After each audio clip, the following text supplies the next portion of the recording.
Finally linear equation की हम one shot video में पहुंच ही गए हैं। वीडियो शुरू करने के पहले मैं कुछ कहना चाहूँगा कि भाई देखिए, ये वन शॉट वीडियो है। एक ही वीडियो में सारी चीज़ें आप एक साथ सीखना थोड़ा सा मुश्किल है, इम्पॉसिबल नहीं बोलूँगा, लेकिन फिर भी अगर आपने सारी वीडियो जो प्रीवियस वीडियो है लीनियर इक्वेशन की, मैंने हर एक टॉपिक के, हर एक मेथड के, हर एक वर्ड प्रॉब्लम के मैंने सारे कंसेप्ट आपको अलग अलग वीडियो मैंने बना के दिए हैं। आप वो सारी वीडियो अगर आपने थोड़ी थोड़ी भी अगर देखी है तो आपको वन शॉट वीडियो में बहुत हेल्प होने वाली है। लेकिन अगर आपने प्रीवियस वीडियो में कुछ भी हल्का फुल्का भी अगर नॉलेज नहीं लिया है और 10th का लीनियर इक्वेशन जो है वो अभी आप वन शॉट में अगर आप देख रहे हैं, जो कि आपने पहले कुछ भी नहीं पढ़ा, तो हो सकता है थोड़ी सी मुश्किल जा सकती है। एनीवे, वन शॉट वीडियो है, आप जानते हैं थोड़ी वीडियो लंबी होगी, तो बिना टाइम वेस्ट के हम इधर उधर की बातें ना करते हुए अपना टॉपिक शुरू करते हैं। तो स्वागत है फिर से आपके अपने चैनल में जिसका नाम है Vicky's classroom and myself Vivek Vishwakarma. तो आपके चैप्टर का नाम है लीनियर इक्वेशन। नाम में ही सारी कहानी रहती है। मैं हमेशा कहता हूँ linear is what line,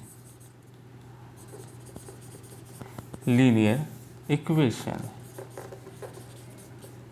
right. मैं फटाफट लिखूंगा, ध्यान रखिएगा, क्योंकि वीडियो थोड़ी सी लंबी होगी, टॉपिक थोड़ा सा बड़ा है। तो लीनियर मीन्स आपके यहाँ पे ही एक वर्ड छुपा हुआ है लाइन, जिसको आप अच्छी तरीके से समझते हैं, क्योंकि मैथ्स और साइंस में नाम के इर्द गिर्द ही सारी चीज़ें घूमती है। तो लाइन अगर ये वर्ड है इंग्लिश का, तो मैथमेटिशियन इसको इक्वेशन के फॉर्म में कैसा शो करते हैं, ax + by = c। यहाँ पे जनरली c इधर भी होता है, लेकिन मैं c को इक्वल टू के उस तरफ लेके चलता हूँ। वेरिएबल एक तरफ और आपका कोफिशिएंट एक तरफ, दैट्स इट। यही इक्वेशन अभी आपको सारे वीडियो में दिखने वाली है। तो लाइन जो है वो इस तरीके से मैथमेटिशियन लोग शो करते हैं। अब ऐसा ही क्यों शो करते हैं भाई, ये भी क्वेश्चन वाली बात है। तो फटाफट अपन कंप्लीट कर लेते हैं, ज़्यादा इस पर डिस्कशन नहीं चलेगा। तो ये जो एक ऐसा आपका स्ट्रक्चर, ऐसा इक्वेशन जो भी बोला जाए, इसको ऐसा बना के दिया गया है कि यहाँ पे आपके जो ए, बी और सी जो है वो आपके कोफिशिएंट है, और एक्स, वाई जो है वो वेरिएबल है। लाइन 2 डायमेंशन होता है, आपको पता है। हमारा ग्राफ एक्स एक्सेस और वाई एक्सेस पे वर्क करता है। तो यहाँ पे एक्स और वाई दो वेरिएबल है, जो कि इसमें हम वैल्यू पुट करते हैं। तो वो पॉइंट सारे मिलने के बाद, आपको पता है ग्राफ में सारे पॉइंट आपके पॉइंट मिले जाते हैं, वो सारे पॉइंट अगर हम ऐड करेंगे तो जो ग्राफ बनेगा वो आपका बनेगा लाइन का। इसीलिए यहाँ पे लीनियर इक्वेशन इन 2 वेरिएबल बोला जाता है उसको इस तरीके से, और वो जो है प्रैक्टिकली एक लाइन को रिप्रेजेंट करता है। इसीलिए चैप्टर का नाम है आपका लीनियर इक्वेशन इन 2 वेरिएबल। अब 2 वेरिएबल वाली बात आ गई है, तो वेरिएबल को आपको फाइंड भी करना होगा। तो इस टॉपिक को भी अपन फटाफट स्टार्ट करते हैं। तो आपके 3 मेथड है यहाँ पे, और ये मेथड मैं आपको स्पेशली कहना चाहूँगा कि मेथड को सिर्फ ऐसा नहीं है कि आपको 10th में ही यूज़ करना है। आप 10th के बाद 11th 12th इस पॉइंट से रिलेटेड आपको कुछ भी 2 इक्वेशन अगर मिलती है, मैं यहाँ पे मेंशन कर देता हूँ A1 B1 C1, यहाँ पे A2 B2 और ये C2, ऐसी 2 इक्वेशन आपको किसी भी वैरायटी में मिलती है, तो आप x y या जो भी आपको 2 वेरिएबल दिए जाएंगे, वो आप अभी जो मैं मेथड बताने वाला हूँ उन तीनों मेथड से आप किसी से भी उसको फाइंड कर सकते हैं। ओके, तो आपके 3 मेथड आपके कौन कौन से हैं, आपने नाम सुन रखा होगा। एलिमिनेशन,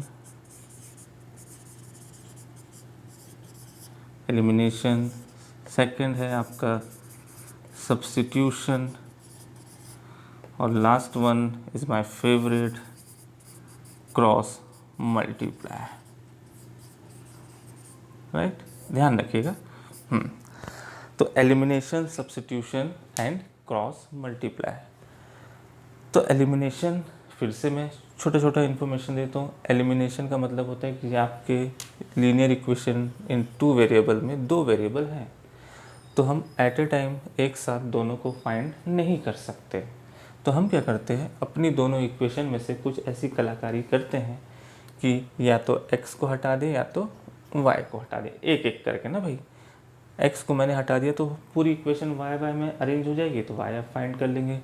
या y को हटा लीजिए, पूरी इक्वेशन आपकी x में अरेंज हो जाएगी, तो आप x निकाल सकते हैं। मैं भी इसका एग्जांपल लूँगा, उसके बाद ही क्वेश्चन शुरू करूँगा।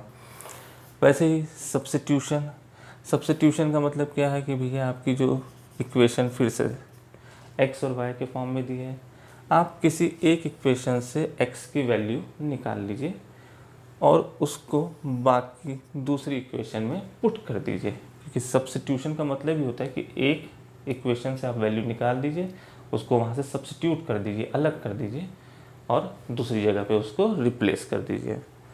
क्रॉस मल्टीप्लाई, इसको हम सवाल के साथ ही सीखेंगे क्योंकि ये थोड़ा सा अलग है, इसको प्रैक्टिकली ही सीखा जाए ज़्यादा बेहतर है। तो फटाफट हम क्वेश्चन देखते हैं एलिमिनेशन, सब्स्टिट्यूशन और क्रॉस का। एक सवाल देखेंगे और उनको तीनों मेथड से हम कंप्लीट करेंगे। फाइन, तो आई होप यहाँ तक के सारी चीज़ें आपको क्लियर होगी। लीनियर इक्वेशन में एक वर्ड छुपा हुआ है लाइन। लाइन ये इंग्लिश का वर्ड है, ऐसा मैंने बताया है। तो ये लाइन जो है मैथमेटिकली इक्वेशन के फॉर्म में ऐसी दिखती है। इसको हम सॉल्व करेंगे तो ग्राफ में वो स्ट्रेट लाइन ही बनाएगा, इसलिए आपके चैप्टर का नाम है linear equation in two variable. That's it. उन वेरिएबल्स को फाइंड करने के आपके बुक में 3 मेथड है, एलिमिनेशन, सब्स्टिट्यूशन, क्रॉस। एलिमिनेशन, एक वेरिएबल को हटा लीजिए, क्वेश्चन में सिर्फ एक ही दूसरा वेरिएबल दिखना चाहिए, या तो x या तो y, हटा देना, एलिमिनेट कर देना। सब्स्टिट्यूशन, एक वेरिएबल को आप निकाल के दूसरी जगह पे रिप्लेस कर दीजिए। क्रॉस मल्टीप्लाई सवाल के साथ। तो चलिए एक रफली अपन क्वेश्चन देखते हैं और तीनों मेथड से बनाते हैं। फाइन, हाँ जी, तो क्वेश्चन देखते हैं हम। सिंपल सा क्वेश्चन है, 2x + 3y = 5। सिंपल, मुझे भी नहीं पता इसका आंसर क्या आने वाला है। मैं मेथड अप्लाई करूँगा और आंसर हम मैच कर लेंगे। यहाँ पे लिख लेते हैं 3x + y = चलिए यहाँ पे 4 लिख लेते हैं। ये इक्वेशन 1, ये इक्वेशन 2। चाहे इस अभी हम नॉर्मल क्वेश्चन बना रहे हैं, आगे वर्ड प्रॉब्लम बनाएंगे, बुक के भी एक आध दो क्वेश्चन हम देखेंगे। लेकिन मैं आपको एक चीज़ हमेशा क्लियर कर दूं कि क्वेश्चन आपका जैसा भी हो, जब तक कि वो इस फॉर्मेट में, दैट मीन्स ये स्टैंडर्ड फॉर्म है, इस फॉर्मेट में नहीं होगा, आप कोई भी मेथड नहीं लगाएंगे। फिर से रिपीट कर रहा हूँ, कोई भी क्वेश्चन हो, जैसा भी हो, जब तक ये वो इस फॉर्मेट में अरेंज नहीं होगा तब तक आप कोई भी मेथड आप नहीं लगाएंगे। ठीक, तो हमारा पहला मेथड है एलिमिनेशन। एलिमिनेशन, ठीक है। तो एलिमिनेशन में क्या हो रहा है, हम किसी एक वेरिएबल को हटाते हैं। तो देखिए 2x + 3y = 5, यहाँ पे 3x + 1y मैंने अपनी तरफ से लगा लिया ताकि आपको सब जगह वैल्यू दिखे। किसी एक वेरिएबल को हमको इस इक्वेशन से हटाना है, तो आपका y खुद ब खुद सॉल्व हो जाएगा। तो मैंने क्या किया, इक्वेशन 1 जो है, इक्वेशन 1 मल्टीप्लाई बाय, शॉर्ट में लिख रहा हूँ, by 3 and equation 2 multiply by 2। Clear, आपको पूरा लिखना है एग्ज़ाम में या आपकी अपनी नोटबुक में भी। तो मैंने मल्टीप्लाई किया इक्वेशन 1। अब ये 3 मैंने कहाँ से उठाया है, सामने वाली इक्वेशन से। ये 2 मैंने कहाँ उठाया, उसके सामने वाली इक्वेशन से। क्योंकि आपको एलिमिनेट करना है तो दोनों के जो कोफिशिएंट है वो सेम होना चाहिए, इसीलिए एलिमिनेट। अगर आपको y को हटाना है तो मैं यहाँ से 1 को इससे पूरे मल्टीप्लाई करूँगा और 3 को इससे पूरे से मल्टीप्लाई करूँगा। वैसे 1 की कोई रिक्वायरमेंट है नहीं, क्योंकि 1 से तो इक्वेशन वही आना है। तो यहाँ पे आप अपना थोड़ा सा नॉलेज ध्यान रखिएगा।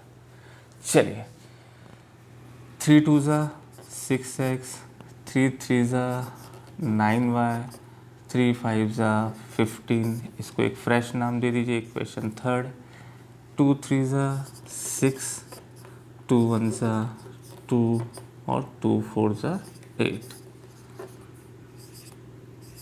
राइट है सर, आगे देख लेते हैं। अब देखिए कैसा एलिमिनेशन का क्या कमाल होता है। तो यहाँ पे ये दोनों वेरिएबल क्या हो गए, सेम हो गए। अगर मैं इक्वेशन थर्ड को इक्वेशन फोर्थ से सब्ट्रैक्ट कर दूँ, सीधी सी बात है, तो ये क्या हो जाएगा यहाँ से कैंसिल। तो इसको कैंसिल करने के कंसेप्ट को ही एलिमिनेट करना बोला गया कि x को हमने हटा दिया। अब देखिए यहाँ पे आपका क्या बचा, पूरा y 9 में से 2 गया भैया आपका 7y, सीधी सी बात है। 15 में से 8 गया भैया, उधर से 5 इधर से 3, तो ये हो गया 7। तो y इज इक्वल टू ये कैंसिल, 7 नीचे आ जाएगा, तो ये हो गया 1, y आपका निकल गया। यही चीज़ अगर आप y के केस में करते तो y एलिमिनेट होता और x आपका निकल जाता। चलिए आगे बढ़ते हैं। अब इस y को आप इस इक्वेशन में रखिए, इसमें रखिए, इसमें रखिए, इसमें रखिए, ये आपकी चॉइस है। मैं सिर्फ इतना बोलूँगा, जो इक्वेशन हल्की फुल्की हो, जिसमें नंबर्स कम हो, आप वहाँ पे रखिए। तो यहाँ पे एक ही इक्वेशन है सेकेंड, तो y is equal to 1 put in equation second. तो 3x प्लस y की जगह आ गया 1 इज इक्वल टू 4।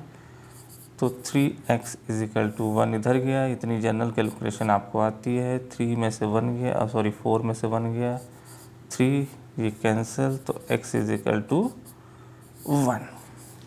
पहला क्वेश्चन है, इसलिए ज़रूर मैं बताना चाहूँगा, फाइनल आंसर आपको लिखना ही है x is equal to 1 and y is equal to also 1। आप इसको क्रॉस चेक भी कर सकते हैं किसी भी इक्वेशन में। चलिए इसी में रख देते हैं, यहाँ हो गया 3x की जगह 1 और ये 1, तो 3 और 1 4, दैट्स इट।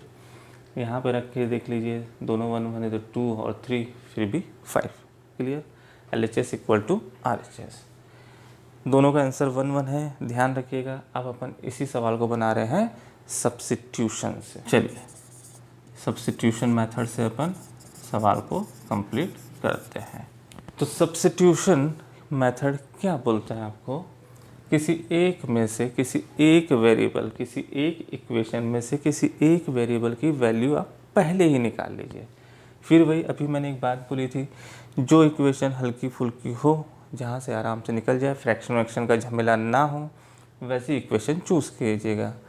ऐसा ज़रूरी नहीं है कि आपको हर इक्वेशन फ्रेश मिले, फ्रैक्शन भी आएगा, फिर वहाँ पे अपनी कैलकुलेशन स्ट्रॉन्ग आपको रखनी है। तो मुझे सेकंड इक्वेशन जो है वो बढ़िया लग रही है, क्योंकि यहाँ से y जो है वो चुपचाप निकल जाएगा। तो from equation second 3x plus y is equal to 4, then y is equal to, ध्यान दीजिएगा, ये चुपचाप उठ के इधर चले गया, तो ये हो गया 4 माइनस 3x। इसको बॉक्स में अच्छे से पैक कर लीजिए। नाउ अब इस y को क्या करना है, उसी इक्वेशन में मत पुट कर दीजिएगा, उसको सामने वाली इक्वेशन में पुट कीजिएगा। जिससे भी आपने x y जो भी निकाला है उस इक्वेशन में ना रख के आप सेकंड वाली इक्वेशन में रखेंगे। तो हमारी ये तो सेकंड हो गई, तो फर्स्ट में रखना है आपको। Now put the value of y, put the value of y in equation 1। सारी चीज़ें आपको मेंशन करनी पड़ेगी, ये बात ध्यान रखिएगा, तभी एग्ज़ाम में अच्छे नंबर मिलेंगे। तो इक्वेशन 2x प्लस 3, वैल्यू है 4 minus 3x is equal to 5। Bracket is called multiply, multiply का रूल लगेगा, 3 4 12, दोनों सेम साइन तो प्लस, डिफरेंट साइन तो माइनस, 3 3 9, ये 5 अपनी जगह। 2x 9x क्या हुआ भैया आपको पता है, माइनस 7x, इसको भेजिए इधर, तो 5 माइनस 12। सेम चीज़ पुरानी क्वेश्चन अगर आपको याद होगा, पुराना क्वेश्चन अगर आपको याद होगा, मतलब इसके पहले जो हमने बनाया है, तो वहाँ भी यही कहानी हुई थी। तो x is equal to 7 7 cancel, तो ये आ गया 1। सेम चीज़ आपको वही करनी है। अब यहाँ पे हमने x निकाल लिया है, x को उठा के आप यहाँ रख दीजिए, y निकल जाएगा। देखिए दोनों का आंसर 1 1 था, अभी इसके पहले हमने एलिमिनेशन से बनाया था, अब आंसर आप मैच कर सकते हैं भाई, सही है। y is equal to 4 minus 3x की जगह 1, तो y इज इक्वल टू 4, 3 1 ज़ा 3, तो y की वैल्यू आ गई 1। आंसर लास्ट में आपको मेंशन करना ही है। चलिए अब इस क्वेश्चन के बाद, ये तो कोई बहुत भारी भरकम नहीं था, क्रॉस में थोड़ा सा आपको ध्यान देना पड़ता है बस, बाकी लेकिन सारी चीज़ें आपकी एज इट इज़ रहेगी। हाँ, उसका फ़ायदा ये है कि आपको ये सारी कैलकुलेशन जो है इसमें से निकाल के उसमें रखो, एलिमिनेट करो, सब्स्टिट्यूट करो, ये सारा काम कुछ नहीं है, आपके फर्स्ट लाइन में ही आपका आंसर आ जाता है। उसके बाद थोड़ी सी कैलकुलेशन, तो क्रॉस मल्टीप्लिकेशन हम यूज़ करते हैं। चलिए क्रॉस मेथड। अब क्रॉस मल्टीप्लिकेशन मेथड क्या है, ध्यान से समझिएगा। यहाँ पे आपको एक सेटअप दिया जा रहा है, राइट, इस तरीके से x फ्रैक्शन, y फ्रैक्शन, -1 और फ्रैक्शन। अगर ये c इस तरफ रहता है, मैं बुक के हिसाब से ही बता देता हूँ, तो ये -1 जो है वो यहाँ शिफ्ट हो जाएगा, इसीलिए मैंने दोनों प्लस और आखिरी में मैंने माइनस रख दिया है, बीच में प्लस माइनस करके ऐसा कोई झमेला नहीं पाला है। एक्स वाई वेरिएबल, वैसे भी फाइनल आंसर हमारा वेरिएबल में कोई माइनस नहीं लगा रहता, उसकी वैल्यू में माइनस लगे रहता है। तो c अगर इधर है तो ये -1 यहाँ आएगा। अब क्या करना है, एक ब्रैकेट तैयार कीजिए और हर ब्रैकेट के बीच में माइनस, इतनी चीज़ें आपको ध्यान रखना है। x जो भी निकलेगा, ये ब्रैकेट ये माइनस, y जो भी सॉल्व होगा, ये ब्रैकेट बीच में माइनस -1 में भी सेम चीज़ें। अब इन ब्रैकेट्स को ही आपको सॉल्व करना है, तभी मैंने थोड़ी देर पहले कहा था कि अगर आप पहली लाइन अगर अच्छे से सॉल्व कर लेते हैं तो आपका आंसर आ जाएगा, आपको किसी को एलिमिनेट नहीं करना है, किसी को सब्स्टिट्यूट नहीं करना है। तो x के इन ब्रैकेट्स को सॉल्व करने के लिए हम यहाँ पे क्या करते हैं, ध्यान दीजिएगा, आराम से, कोई हड़बड़ी नहीं है, कोई जल्दबाजी नहीं है, बड़े आराम से मैं भी बता रहा हूँ, ऐसा नहीं कि 1 शॉट वीडियो है तो मैं भगाए चला हूँ। x की वैल्यू को मैंने हाइड किया, जो भी आपका क्वेश्चन है, आपको कुछ कोफिशिएंट दिख रहे होंगे, राइट, सीधा सीधा ये एरो है, थोड़ा सा अच्छा सा एरो बना देते हैं, ये फर्स्ट और ये सेकंड, बस एक पॉइंट ये ध्यान रखिएगा, क्लियर, ये 1 और 2, तो एरो किधर जा रही है, इधर, तो कोफिशिएंट को मल्टीप्लाई कीजिए, 3 4 ज़ा। चलिए पहला क्वेश्चन है इसलिए मैं अच्छे से डिटेल बता देता हूँ, वरना 3 4 ज़ा 12 में डायरेक्ट लिख देता। ये माइनस अपनी जगह है, ये माइनस हर बार रहेगा, यहाँ माइनस रहेगा तो वो सॉल्व होगा, 5 1 ज़ा 5,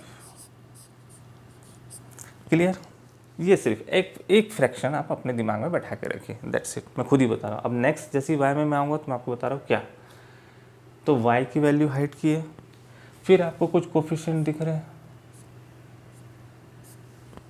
अब लेकिन जिस डायरेक्शन में हम शुरू किए थे उस डायरेक्शन का अपोजिट डायरेक्शन हम फॉलो करेंगे, तो इन बातों को ध्यान रखना है। अभी जैसे आपने सॉल्व किया था उसका रिवर्स, दैट्स इट, और कोई आपको इधर उधर भागने की ज़रूरत नहीं है। तो 3 5 ज़ा, ये आपको दिख ही रहा है, और ये आपका हो गया 2 4 ज़ा,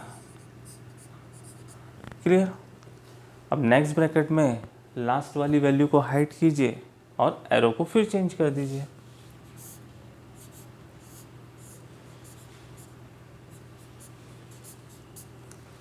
तो इसको मैंने हाइड किया, आपको कोफिशिएंट दिख रहा है, यहाँ 1 है, यहाँ 2 है, यहाँ 3 है और ये 3 है, तो इधर 2 1 ज़ा 2, 3 3 ज़ा 9, क्लियर है। अच्छे से देख लीजिए, नोट डाउन कर लीजिए, कोई हड़बड़ी नहीं है, आराम से, बस पहला फ्रैक्शन का क्रॉस ध्यान रखिए, उसके बाद आप उसको इंटरचेंज करते जाइए। तो सवाल आपका ऑलरेडी ख़त्म हो चुका है। 3 4 ज़ा 12, 5 1 ज़ा 5, y इज इक्वल टू 2 4 ज़ा 8, 3 5 ज़ा 15, -1, 2 1 ज़ा 2, 3 3 ज़ा 9। आगे बढ़ते जाइए। 12 में से 5 गया, उधर से 2, इधर से 3, तो ये हो गया 7, y 5 3 8, तो ये भी क्या हो गया 7, -1, तो ये हो गया -7 और ये कैंसिल। तो ध्यान दीजिए क्या होने वाला है। अब यहाँ पे इसको लास्ट वाले से कंपेयर कीजिए और y वाले फ्रैक्शन को भी इस लास्ट वाले फ्रैक्शन से कंपेयर कर लीजिए। तो x/7, 1/7 ट्रांसफ़र आपको आता है, तो x is equal to 7 7 cancel, तो ये आ गया 1। y के केस में भी यही होना है, तो y इज इक्वल टू 1, फिर ये साथ साथ कैंसिल हो गया। That's it. तो ये है, देखिए, एलिमिनेशन, सब्स्टिट्यूशन और क्रॉस मेथड। अब इन मेथड्स का मैं लिंक फिर से बोल रहा हूँ, प्रोवाइड कर दूंगा। आप जाइए, आराम से देखिए, प्रॉपर तरीके से। मैंने बहुत सारी वैरायटी भी बताई है।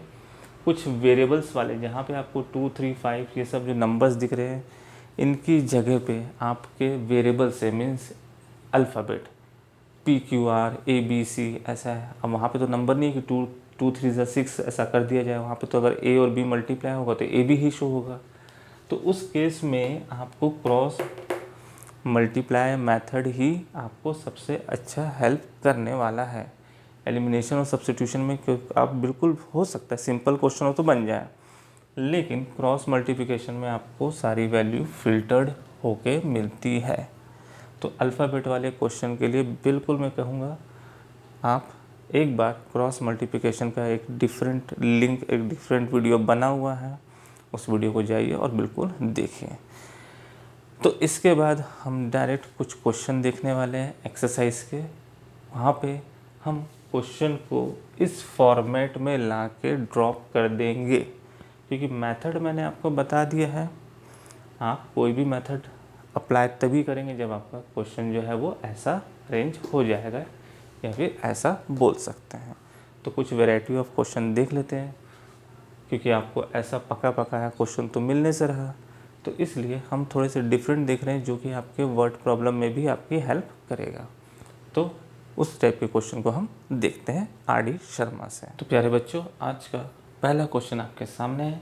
इसको हम लीनियर इक्वेशन के स्टैंडर्ड फॉर्म में अरेंज करेंगे और उसके बाद आप जो चाहे वो मेथड आप अप्लाई कर सकते हैं। तो देखते हैं कैसे।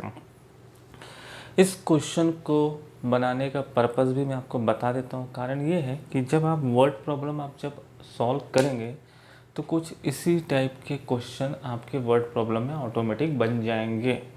तो वहाँ पे आप कहीं ना कहीं फिर फ्लक्चुएट होंगे, कंफ्यूज होंगे, जो कि नहीं होना। इसलिए पहले ही RD शर्मा में इस चीज़ की एक्सरसाइज को अलग से सेपरेट बना दिया गया है, ताकि आप प्रैक्टिस कर लीजिए और जब वैसे क्वेश्चन आपके वर्ड प्रॉब्लम में आएंगे तब आप फटाफट बनाते चलेंगे। वहाँ पे कोई कन्फ्यूजन वाली बात ही नहीं होना चाहिए। तो शुरू करते हैं। क्वेश्चन का सबसे पहले मैं आपको मेन पर्पस बता देता हूँ, जो कि मैं बार बार रिपीट करता हूँ, वो ध्यान रखने के लिए। आपका हर एक क्वेश्चन इस फॉर्मेट में होना चाहिए, ax + by = c। तो उसके लिए हम क्या कर रहे हैं, देखिए, मैं कहीं इधर उधर नहीं जा रहा हूँ। सिर्फ एक चीज़ बोलूँगा कि ये जो वेरिएबल है x और y, वो हमेशा ऊपर होना चाहिए। कोफिशिएंट कहीं भी हो, फ्रैक्शन हो, रूट में हो, उससे कोई टेंशन वाली बात नहीं है। हम आज नहीं तो कल कैलकुलेशन अपनी स्ट्रॉन्ग कर ही लेंगे, लेकिन वेरिएबल के केस में गड़बड़ होती है। तो यहाँ पे आपका जो वेरिएबल है ऑब्वियसली वो ऊपर तो है नहीं, वो कहाँ है, नीचे। तो यहाँ पे छोटा सा एक पॉइंट आपको मैं बता देता हूँ और आपका क्वेश्चन जो है वो तैयार हो जाएगा और आप फिर मेथड लगा लीजिएगा।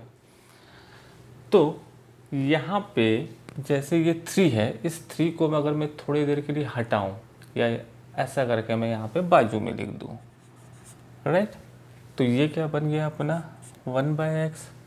इस 2 को भी वैसे ही मैं अगर इधर थोड़ा सा बाजू में लिख लूँ तो ये 1/x, ये समझाने के लिए कर रहा हूँ, ऐसा बनाना नहीं है आपको। ये 3 और ये 1/y, ये चीज़ें रिपीट होगी ही, उसके लिए आप बेफिक्र रहिए। अभी से बता रहा हूँ, कोई कन्फ्यूजन नहीं है। जो पहली इक्वेशन में आपको दिखाया जा रहा है वही दूसरी इक्वेशन में भी होगा।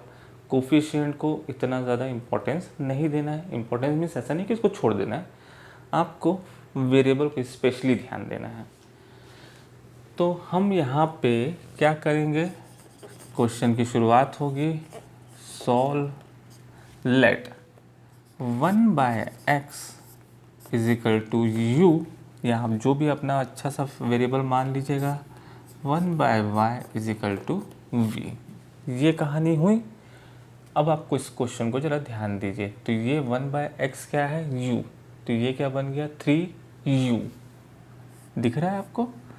तो ये हो गया 3u माइनस, ये तो v ही है, इधर -9 से कोई टेंशन है ही नहीं, इधर 2u plus 3v is equal to 5। अब ये क्वेश्चन कुछ इससे मिलता जुलता दिख रहा है, भले एक्स वाई नहीं है, हम उसका भी सलूशन देखेंगे। अब मैं यहाँ से कोई भी एक मेथड अप्लाई कर रहा हूँ, किसको अपन फॉलो कर लें। चलिए, ये मुझे हल्का दिख रहा है तो मैं यहाँ पे सब्स्टिट्यूशन मेथड लगा रहा हूँ। हेडिंग डाल दीजिएगा, फ्रॉम सब्स्टिट्यूशन मेथड, राइट। तो ये हमारी इक्वेशन, भले ये पहली है, ये सेकंड, ये थर्ड और ये फोर्थ। तो कहानी यहीं से शुरू करते हैं, फ्रॉम इक्वेशन थर्ड, ठीक, सॉरी थर्ड। तो v इज इक्वल टू, मैं हमेशा जो वेरिएबल निकाल रहे हैं उसको पॉजिटिव रखता हूँ, तो मैं इसको इधर भेज रहा हूँ और इस 9 को इधर भेज रहा हूँ। तो v उधर गया तो प्लस, 9 इधर आया तो वो भी प्लस, ये निकल गया आपका v। इस v को उठा के कहाँ रखेंगे अपन, सेकंड इक्वेशन में। आपको पता है जहाँ से निकालते हैं वहाँ पे नहीं रखते हैं। पुट इन इक्वेशन फोर्थ, चलो v की जगह रखते हैं 2u प्लस 3v की जगह 3u plus 9 is equal to 5। Question आपका ख़त्म हो चुका है। 2u मल्टीप्लाई कीजिए, सिर्फ कैलकुलेशन बाकी है। 3 3 ज़ा 9u, 9 3 ज़ा 27 इज इक्वल टू 5। ये u वाला केस, 9 और 2 आपको पता है 11, 27 उधर गया तो 5 में से 27 माइनस हुआ, तो भैया ये माइनस होगा उधर जाके, तो 22। तो 11 1 ज़ा 11 2 ज़ा, तो u की वैल्यू क्या आ गई, -2। क्लियर है। v आपका निकल जाएगा, आप यहाँ पुट कर लेंगे। डायरेक्ट मैं सॉल्व कर रहा हूँ, ध्यान रखिएगा। v इज इक्वल टू 3 2 ज़ा 6, वो भी माइनस में, प्लस 9, तो v की वैल्यू आ गई साहब आपकी v इज इक्वल टू +3। लेकिन ध्यान रखने वाली बात ये है, ये तो हमने माना था, ये हमारा ओरिजिनल वेरिएबल थोड़ी है, सीधी सी बात है। ये तो हमारा माना गया, ये हमने उधार लिया था, वापस करना पड़ेगा, तभी तो हमको ये मिलेगा x और y। तो एक छोटा सा ट्विस्ट जो कि बच्चे सवाल पूरा बनाने के बाद गलती करते हैं, तो 1/x, क्लियर। तो x इज़ वॉट, u, तो यहाँ रखा मैंने u की जगह -2। अब क्या गलती होती है बता रहा हूँ, आप ये निकाल लेते हैं, जबकि ये हमारा प्रॉपर आंसर नहीं है, आपको इसको पलटना है। तो जो भी करेक्शन होगा दोनों टर्म्स में होगा। x ऊपर गया तो ये भाई साहब ऐसा, तो आंसर आया आपका x का एक्चुअल में -1/2। सेम वैसी 1/y is equal to v की वैल्यू आई है 3, तो ये समझ लीजिए तो y is equal to 1/3। Clear.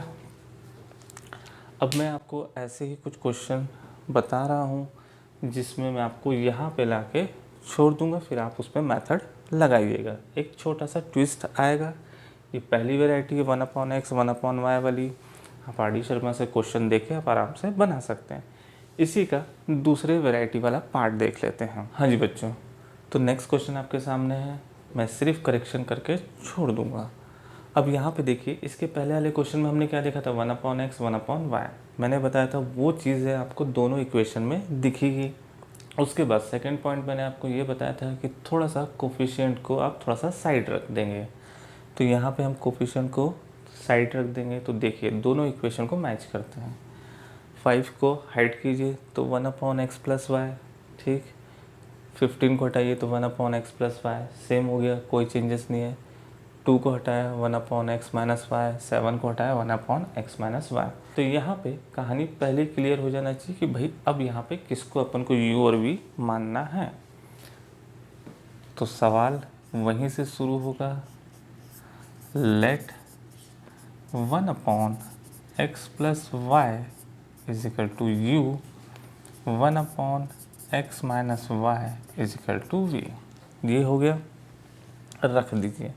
तो आपका फ्रेश क्वेश्चन क्या बना, 5u - 2v, ये हो गया। फिर यहाँ पे 15u + 7v, ये -1 और ये आपका 10, ये आपकी फ्रेश इक्वेशन। यहाँ पे भी मान लीजिए u और v मेरा निकल गया। क्या निकल गया, थोड़ी देर के लिए मैं रफली मान रहा हूँ, कुछ सिंप्लीफाई हो रहा है क्या, चलिए, क्योंकि ये चीज़ें आपको होमवर्क की तरह यूज़ करनी पड़ेगी। तो मैं ये मान लेता हूँ कि मेरा u जो आया वो 1/2 मान लीजिए, और v जो आया वो 1/3। कैसे, क्यों, क्या, कैसे, सिंपल क्वेश्चन बता रहा हूँ।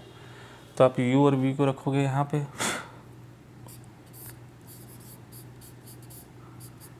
तो 1/2। क्वेश्चन आप देख सकते हैं, पलट दीजिए तो आपको क्या मिला, x + y is equal to 2। इस रीज़न से मैंने फ्रैक्शन लिया है। अगर आपका फ्रैक्शन ही आता है तो आप उसको पलट देंगे। यहाँ पे 1/x - y क्या माना मैंने, 1/3। ये लेट है जी, ये आपको सॉल्व करना है अभी, ये ध्यान रखिएगा। तो x - y is equal to 3, ताकि क्वेश्चन आपको मैं सिंपल बता रहा हूँ ताकि कम से कम समझ में तो आ जाए। अब यहाँ पे देख लीजिए, हमारा क्वेश्चन जो है वो x y हमारे जो ओरिजिनल वेरिएबल थे उस फॉर्मेट में आ चुका है। अब इसको आप सॉल्व कर सकते हैं, इक्वेशन आप डाल दीजिए। यहाँ पे मैं 3rd 4th माने थे, ये 5th मान लीजिए, ये 6 मान लीजिए। तो आपका फाइनल आंसर इसको सॉल्व करने के बाद आ जाएगा। यहाँ पे देखिए y कैंसिल हो रहा है, x निकल जाएगा। ये वैरायटी है, यहाँ पे हो सकता है आपके किसी क्वेश्चन में, जैसा कि बता रहा हूँ आर.डी. में दिया हुआ है 2x 3y 2x 3y, यहाँ पे 4 5 4 5, तो यहाँ पे 1/2x + 3y is equal to u पूरा ले लेंगे। यहाँ पे 4 - 5y जो भी दिया रहेगा उसको पूरा v ले लेंगे। तो ये जो करेक्शन होगा वो यहाँ भी होगा, प्लस में 2 3, यहाँ पे 4 5। तो फिर से कहानी आपकी शुरू होगी। तो ये गलती ना हो कि सिर्फ आपने u और v निकाला और क्वेश्चन को ख़त्म कर दीजिए, ठीक है। तो आपको फाइनली निकालना क्या है, x और y, ये चीज़ दिमाग में रखिएगा। फिर से ये चीज़ें वर्ड प्रॉब्लम में आने वाली है, तो ध्यान रखिएगा, क्योंकि नेक्स्ट टॉपिक में आपको वर्ड प्रॉब्लम ही शुरू कर रहा हूँ। किताबें आप अपने सामने रखिए, मैं क्वेश्चन आपको एक्सरसाइज से बताते जाऊँगा और पढ़ के बुक से ही आपको क्वेश्चन सॉल्व करके देने वाला हूँ। ओके, तो वर्ड प्रॉब्लम में हम जंप करते हैं। मेथड को एक बार अच्छे से देख लीजिए, समझ लीजिए। लिंक आपको मैं प्रोवाइड कर दूँगा वो तीनों मेथड की स्पेशली, ताकि आपके आने वाले सारे क्वेश्चन बन जाए। चलिए वर्ड प्रॉब्लम शुरू करते हैं। चलिए वर्ड प्रॉब्लम शुरू करते हैं। और वर्ड प्रॉब्लम के बारे में भी, जैसे हम एलिमिनेशन, सब्स्टिट्यूशन और क्रॉस के बारे में जाने थे, तो वैसे ही वर्ड प्रॉब्लम के बारे में भी आपको जानना बहुत ज़रूरी है। देखिए, अब ये वन शॉट वीडियो है, सीधी सी बात है, तो यहाँ पे ऐसा तो है नहीं कि हम इस एक वीडियो में कुछ नहीं सीख सकते। सीखने वाले तो आधे घंटे की वीडियो में भी सीख जाते हैं भाई। मैंने तो काफ़ी और डिटेल में चल रहा हूँ। उन लोगों को मत देखिए कि भाई जिनको कुछ नहीं समझ में आता है, चाहे वो 10 मिनट की वीडियो हो, चाहे आधे घंटे की वीडियो हो, चाहे 1 घंटे की हो या उससे ज़्यादा। करने वाले 1 मिनट में भी सब कुछ कर डालते हैं, ये बात ध्यान रखिएगा। तो लाइफ में उस चीज़ को फोकस कीजिए, पॉजिटिव चीज़ों को, खासकर उन लोगों को नहीं जो ना करने के 50 बहाने ढूंढते हैं। तो हम वर्ड प्रॉब्लम को शुरू कर रहे हैं। सारी चीज़ें आपके दिमाग में हैं। लंबी हो रही वीडियो, ये हो रहा है, वो हो रहा है, कॉपी पेन लेके बैठिए और मस्त मज़ेदार तरीके से आप सीखिए। कोई भी ऐसा पॉइंट नहीं छूटेगा कि जो आपके बुक में ना हो। मे बी 99.9%, 0.1% में भी कुछ हो जाए तो वो एग्ज़ाम में ज़रूरी नहीं है कि वो आ जाए, लेकिन आपको नॉलेज में पूरा दूंगा, डोंट वेरी। तो वर्ड प्रॉब्लम क्या है मैं पहले वो बता देता हूँ, क्योंकि इसकी भी एक छोटी सी थ्योरी है। अकॉर्डिंग टू मी, मैं वर्ड प्रॉब्लम को एक सेंटेंस के फॉर्म में लिखता हूँ। देखिए,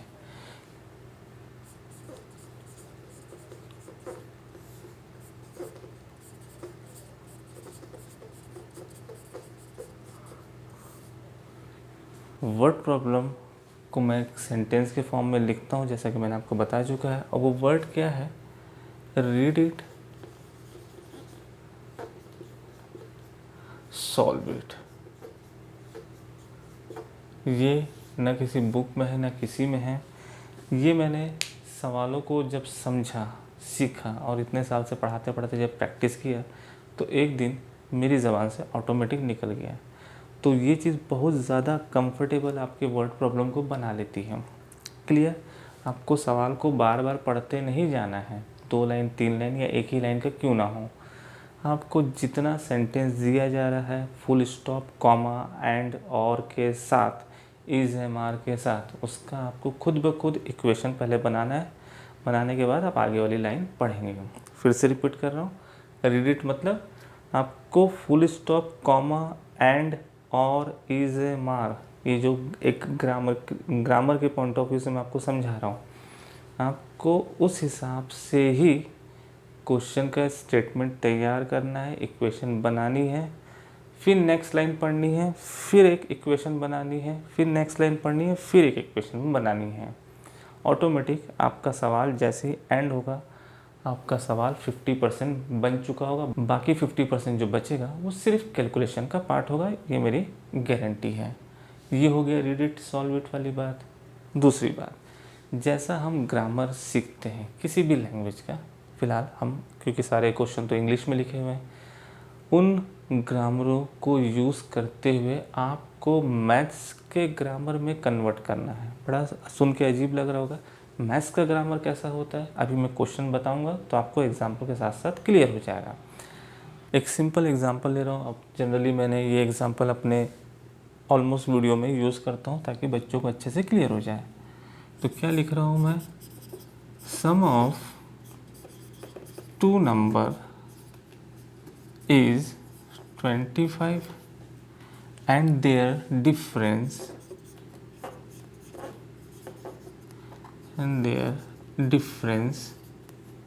is 10. Find the number. अब देखिए यहाँ पे मैंने कैसे कैसे लिखा है और उसको मैं कैसे कन्वर्ट कर रहा हूँ मैथ्स की ग्रामर में। यहाँ पे कितने नंबरों की बात कर रहा है? 2। तो वो तो पहली लाइन आप सॉल्व कर ही लेंगे। Let first number be x, second number भी अच्छे से डेकोरेट करके, ये हो गया वाई। अब अकॉर्डिंग टू क्वेश्चन पढ़िए, सम ऑफ टू नंबर, ये हुई मैथ्स की grammar. Sum of two number, clear? ये आ गया, सम कर दिए। Is, am, are, was, were, generally ये यूज़ होता है इक्वल टू के लिए। क्लियर? कितना है भैया? 25। एंड नेक्स्ट लाइन, कहानी ख़त्म हो गई। इसलिए मैंने बोला इज, एम, आर, एंड, और, फुल स्टॉप सबका यूज़ करना है। एंड देयर डिफरेंस मतलब उन्हीं का ही फ़र्क, ठीक, इज़ कितना है 10। तो यहाँ पे आप बोल सकते हैं ये किस लैंग्वेज में लिखा हुआ है, इंग्लिश में। तो मैथ्स कैसी बात करता है, अपने प्लस माइनस इक्वल टू की ग्रामर की लैंग्वेज में बात करता है। चलिए एक बढ़िया सा क्वेश्चन देखते हैं। हम सिर्फ इक्वेशन तैयार करेंगे, उसके बाद क्वेश्चन में नेक्स्ट क्वेश्चन में जंप करेंगे, क्योंकि इक्वेशन तैयार करने के बाद आप जिस मेथड से बनाना चाहो उस मेथड से बना लीजिएगा। तो यहाँ तक के वर्ड प्रॉब्लम की सारी इन्फॉर्मेशन ठीक है, पहला पॉइंट ये, और दूसरा मैथ्स की ग्रामर, ध्यान रखिएगा मैथ्स ग्रामर। क्लियर है सर? ये 2 पॉइंट अपने दिमाग में अपने अंडरस्टैंडिंग के लिए रखिए, किसी को समझाना थोड़ी है, ताकि आप पहले समझ जाइए। जब आप खुद समझेंगे तभी तो आप अपने कलीग्स, अपने दोस्तों को समझा पाएंगे कि आखिर आपने सीखा क्या और उसको प्रैक्टिकल लाइफ में कैसे यूज़ करेंगे। क्लियर? चलिए एक बढ़िया सा आर डी शर्मा का अपन क्वेश्चन देखते हैं, उस क्वेश्चन को सॉल्व करते हैं। मैं एक्सरसाइज आपको बता दूंगा, मेरे पास पुरानी बुक है, आप अपनी बुक से टैली कर लीजिएगा। ओके चलिए, हाँ जी बच्चों, तो एक्सरसाइज है आपकी 3.6, आप अपनी बुक से टैली कर लीजिएगा। आपके शुरू के जितने भी कैलकुलेशन वाले सवाल सीखने वाली जो एक्सरसाइज थी, क्रॉस मल्टीप्लिकेशन और कुछ कैलकुलेशन सवाल वाले जो हैं, पहली ही एक्सरसाइज है ये आर डी शर्मा की, जिसमें कुछ पेन पेंसिल वाले क्वेश्चन हैं। तो मैं बुक से ही, आपके सामने बुक दिख रही है, मैं इस बुक से क्वेश्चन पढ़ रहा हूँ, आप अपने सामने बुक रखिए। मैं बिल्कुल आपको 2 सेकंड का टाइम दे रहा हूँ, या आप वीडियो पॉज कर लीजिए, उसके बाद वो एक्सरसाइज खोलिए और क्वेश्चन मैं आपको बताते जा रहा हूँ। तो जैसा कि इस एक्सरसाइज का पहला क्वेश्चन है, 5 pen and 6 pencil together cost ₹9 and 3 pen and 2 pencil cost ₹5. Find the cost of 1 pencil and 1 pen. Clear? बहुत ही सिंपल है, एक लाइन का है, फिर से रिपीट कर रहा हूँ। स्टार्टिंग उसने किया है कि 5 पेन और 6 पेंसिल की कॉस्ट आपको बता रहा है ₹9। तो क्वेश्चन की शुरुआत हम यहाँ से कर रहे हैं, सॉल्व लेट। ठीक है, ये तो करना ही है आपको। पेन और पेंसिल, जैसे यहाँ हमने भी 2 नंबर लिखे थे, पेन और पेंसिल मान लीजिए। Cost of pen X, ₹X, cost of pencil ₹Y। इतना काम तो आप कर ही सकते हैं। अब यहाँ से मैंने अभी आगे क्वेश्चन पढ़ा ही नहीं है, ठीक है। 5 pen and 6 pencil together cost ₹9। अगर एक पेन की कॉस्ट ये है तो 5 पेन की कॉस्ट कितनी हुई? सीधी सी बात है, 5 × X, यहाँ पे 2, 5, 10 कुछ भी हो सकता है, तो 5 से मल्टीप्लाई कर दीजिए। 6 पेंसिल की कॉस्ट, एक की Y है तो 6 की कितनी हो गई है? टुगेदर मतलब दोनों मिला के कितनी कॉस्ट हो गई? 9। क्लियर? ये हो गई आपकी पहली इक्वेशन तैयार। जैसा मैंने बताया था वैसे ही पढ़ रहा हूँ, वैसे ही बना रहा हूँ, रीड इट सॉल्व इट। आगे बोल रहा है एंड, इसके बाद वाले क्वेश्चन में लिखा था एंड देयर डिफरेंस, तो यहाँ पे एंड के बाद आगे पलट गई दूसरी बात। 3 पेन और 2 पेंसिल की कॉस्ट दिया है, तो 3 पेन और 2 पेंसिल की कॉस्ट कितनी बता रहा है भैया? ₹5।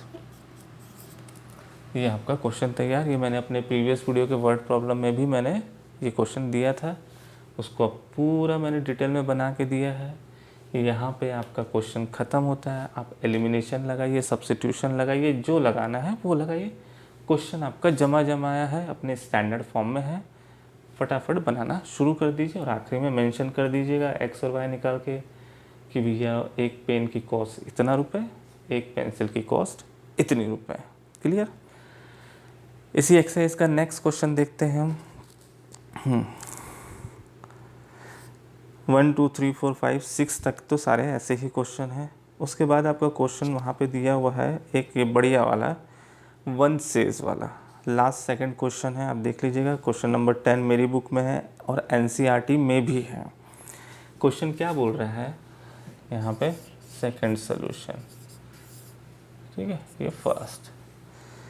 वन सेज, मतलब सीधी बात है, एक दूसरे से बोल रहे हैं भैया गिव मी 100 फ्रेंड। ठीक है भाई, सबसे पहले पता रहे कि एक के पास कितने, दूसरे के पास कितने, तो हम वो ले लेते हैं एक्स और वाई। ठीक है, यहाँ पे मैंने मेंशन कर लिया let one is a which has x quantity और सेकंड जो है वो है बी, उसके पास वाई क्वांटिटी। क्लियर, ये लेट हो गया। तो ए ने बी से कहा, ऐसा समझेंगे तो ज़्यादा अच्छा रहेगा, गिव मी 100। तो भाई इसके पास जो भी क्वांटिटी, इसके पास जो भी क्वांटिटी है, इसके पास से 100 क्वांटिटी इधर आ गई। ठीक है, तो इसकी क्वांटिटी जो है वो बढ़ गई। क्लियर। तो साहब इसकी क्वांटिटी यहाँ से 100 से कम भी तो होगी, सीधी बात है, यहाँ बढ़ा तो वहाँ कम भी हुआ। फ्रेंड तो क्या बोलता है, I shall then become twice as rich as you. तो मैं जो हूँ वो आपसे, ए जो है वो बी से क्या हो जाएगा, 2 टाइम्स हो जाएगा। मीन्स ये ज़्यादा है तो इक्वल तो हुआ नहीं। तो यहाँ पे इस लाइन को पढ़ने से आपको क्या समझ में आ रहा है कि इन दोनों को कंपेयर किया जा रहा है, ये ध्यान रखिएगा। तो यहाँ पे ये ऑलरेडी 2 टाइम्स है, तो 2 उधर मल्टीप्लाई करेंगे तभी तो बराबर होगा। चलिए अभी मैं आगे क्वेश्चन नहीं पढ़ रहा हूँ, इसको सिंप्लीफाई करते हैं, अपन स्टैंडर्ड फॉर्म में लेके आते हैं।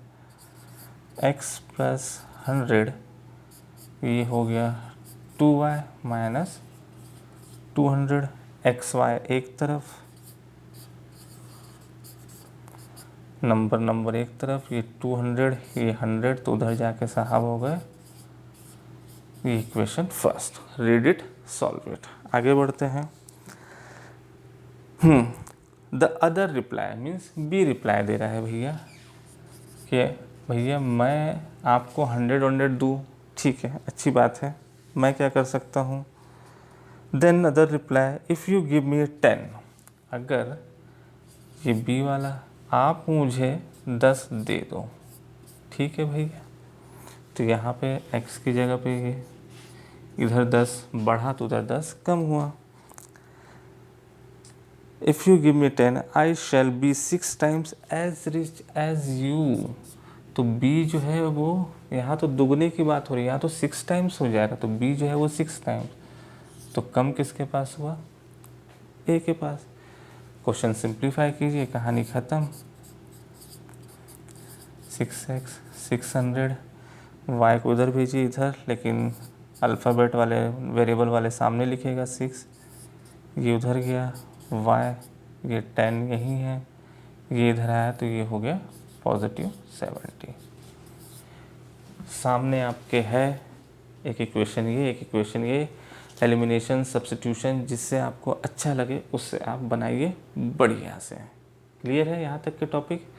अगर टॉपिक ये क्लियर है तो ये तो एकदम बेसिक क्वेश्चंस हैं। नेक्स्ट एक्सरसाइज स्पीड डिस्टेंस या जो भी होगी मैं भी देख लेता हूँ, तो उस हिसाब से मैं आपको बताता हूँ। तो आप इतने सिंपल क्वेश्चन वहाँ पे नहीं आएंगे, वहाँ पे आएंगे फ्रैक्शन वाले, और फ्रैक्शन को कैसे सॉल्व करना है वो हमने स्टार्टिंग में देख चुका है। चलिए नेक्स्ट एक्सरसाइज में जंप करते हैं। तो बच्चों हमारी नेक्स्ट एक्सरसाइज है 2 डिजिट नंबर वाले। जैसा कि मैंने वर्ड प्रॉब्लम शुरू किया था, तो वर्ड प्रॉब्लम का एक छोटा सा इंट्रोडक्शन मैंने दिया था। 2 डिजिट नंबर का भी मैं एक छोटा सा इंट्रोडक्शन दे देता हूँ, बहुत ही बढ़िया है, इससे रिलेटेड क्वेश्चन आते हैं, ध्यान रखिएगा। तो मैंने यहाँ पे एक वर्ड लिखा है 2 digit number, right, 2 digit number, right. 2 digit number जैसे ही ये वर्ड आपके पास आए, आपको सबसे पहले मान लेना है let unit digit be x और टेंस डिजिट बी वाई। इसका मैं लॉजिक भी बता देता हूँ, इसके ऊपर भी सेपरेट वीडियो है, ध्यान रखिएगा। नॉर्मली हम कोई नंबर मान लेते हैं जैसे कि 15, राइट। थोड़ा सा फ्लैशबैक में जाया जाए तो इस नंबर का एक स्टैंडर्ड फॉर्म होता है, जिसको हम कैसा लिखते हैं, बचपने में आपने सीखा होगा ऐसा, राइट। यूनिट टेंस अगर 3 डिजिट है तो प्लस 100 करके वो नंबर आ जाएगा। क्लियर। तो 2 डिजिट में यही चीज़ आपको मेंशन करनी है। तो ये 15 जो है वो कैसा बना है, ऐसा बना है। आपको सिंपल समझ में आ रहा है। 5 वन सा और ये 10 वन सा, 10 + 5 15 हो जाएगा। तो ये लाइन आपने 2 तो लिखी, इसके साथ ही अब ये क्या बन रहा है, नंबर, इन दोनों से मिल के। तो नंबर की जगह पे आपको क्या मानना है, ये फिलहाल ये 15 इधर आ गया and number be 10x + y। Unit में हाँ ऐसा कर लीजिए, तब आपको प्रॉपर तरीके से और अच्छे समझ में आ जाएगा। तो ये जो मैंने लिखा है ज़रा ध्यान दीजिएगा, ये 5, ठीक है, हमारा ये 15 वाला जो एग्जांपल था, तो ये 5 क्या है, इससे मिलके मैं नंबर बनाता हूँ तो x y पुटअप कीजिए। तो भैया यहाँ पे आ गया y यूनिट डिजिट पे, ये आ गया x और ये 10 डिजिट पे।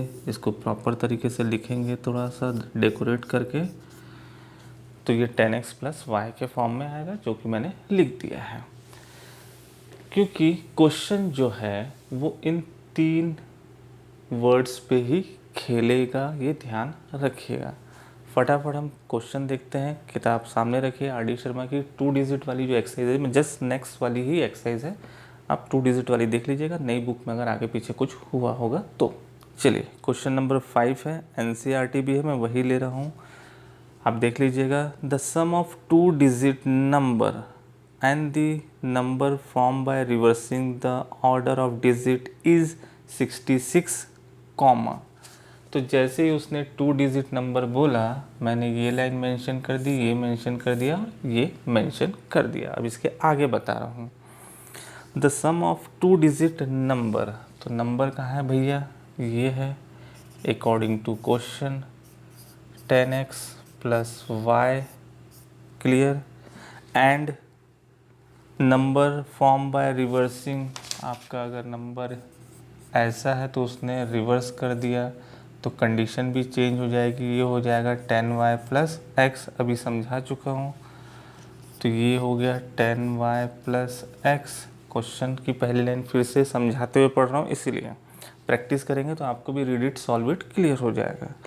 The sum of 2 digit number, the sum of 2 digit number and number reversing and the number form by reversing the order of digit is, आगे आपका इज की जगह इज इक्वल टू, और ये है 66। एक नंबर आपने लिया 2 डिजिट वाला, उसके डिजिट को इंटरचेंज किया, उन दोनों को प्लस किया, तो आपका आंसर आ रहा है 66। क्वेश्चन को सिंप्लीफाई कीजिए, अपने इक्वेशन की स्टैंडर्ड फॉर्म में लेके आइए। तो सामने सब लेफ्ट हैंड साइड है, तो ये 10 और ये x, 11x, ये y, तो ये हो गया 11y = 66। यहाँ पे भी एक चीज़ ध्यान रखिए, क्वेश्चन में सारे डिजिट अगर कैंसिल हो रहे हैं तो कर दीजिए। तो सब 11 से कट रहे हैं, 1 और ये 6, तो प्रॉपर इक्वेशन आपकी क्या हुई, ये हुई।